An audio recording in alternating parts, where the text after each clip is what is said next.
Selamat pagi buat kita semua. Di sini kami dari kelompok 6 ingin mempresentasikan hasil kerja kami, yaitu fungsi dan peranan ruang lingkup manajemen sumber daya manusia. Terlebih dahulu kami memperkenalkan diri. Perkenalkan, nama saya Cynthia Bella Berubangun dan teman saya. Perkenalkan, nama saya Dina Rianti Sianturi.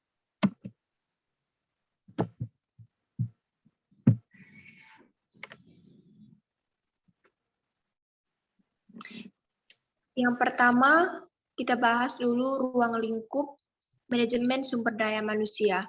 Ruang lingkup manajemen sumber daya manusia atau disingkat dengan MSDM dimulai dari penilaian kebutuhan tenaga kerja organisasi sampai pada pengelolaan sumber daya manusia secara keseluruhan dalam organisasi.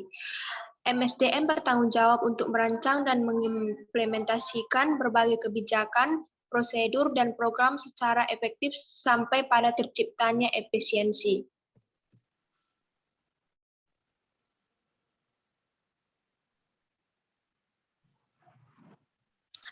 Ruang lingkup kegiatan manajemen sumber daya manusia, yakni proses yang perlu dilakukan oleh manajer sumber daya manusia yang meliputi yang pertama merencanakan, melakukan perekrutan, seleksi, pelatihan, serta mengembangkan karyawan atau pegawai secara efektif dan efisien supaya bisa melakukan pekerjaan secara totalitas sesuai dengan telah dirancang. Dan yang kedua yaitu menciptakan lingkungan kerja yang harmonis yang dapat memberikan kenyamanan untuk karyawan atau pegawai sehingga menimbulkan kepuasan untuk karyawan dan dapat meningkatkan produktivitasnya serta bisa mengembangkan karirnya. Dan yang ketiga yaitu mempertahankan serta menjamin efektivitas serta etos kerja yang tinggi dalam jangka waktu yang lama bagi karyawan.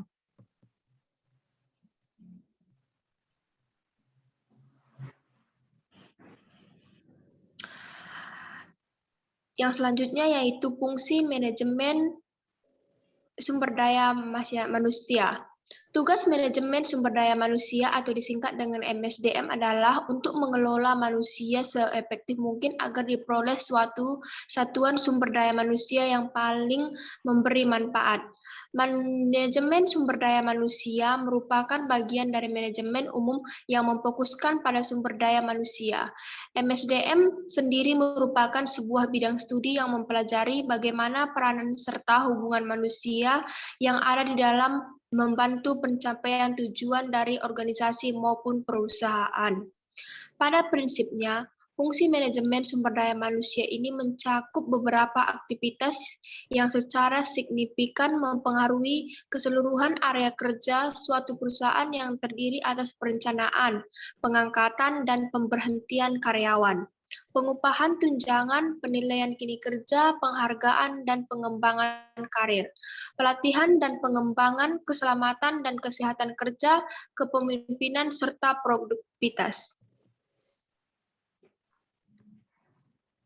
Adapun fungsi-fungsi manajemen sumber daya manusia adalah sebagai berikut.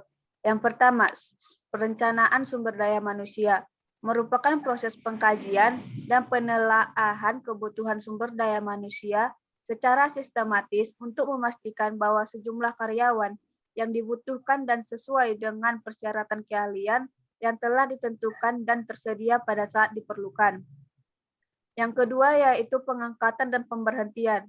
Pada proses ini, kegiatan pengisian formasi yaitu merekrut karyawan, screening, serta seleksi kepada pelamar, juga penempatan formasi. Fungsi manajemen sumber daya manusia semakin rumit, karena berbagai peraturan memberi peluang yang sama untuk seluruh lapisan masyarakat dalam mendapatkan pekerjaan, serta semakin kompleksnya formasi jabatan yang akan diisi.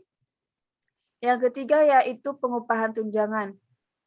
Upah pada dasarnya adalah mencakup keseluruhan penghargaan yang diterima karyawan atau pegawai sebagai hasil dari pekerjaannya. Upah biasa berupa uang yang diterima oleh seorang karyawan atau pegawai atas kinerjanya. Tunjangan ialah berupa tambahan penghargaan finansial selain gaji pokok, termasuk tunjangan cuti, biaya sakit, tunjangan hari raya atau THR, serta asuransi kesehatan. Sekian dari presentasi kami ucapkan terima kasih. Untuk pertanyaan dan hal lain yang bisa kami bantu, silakan tanyakan kepada kami melalui WA yang ada di grup. Terima kasih.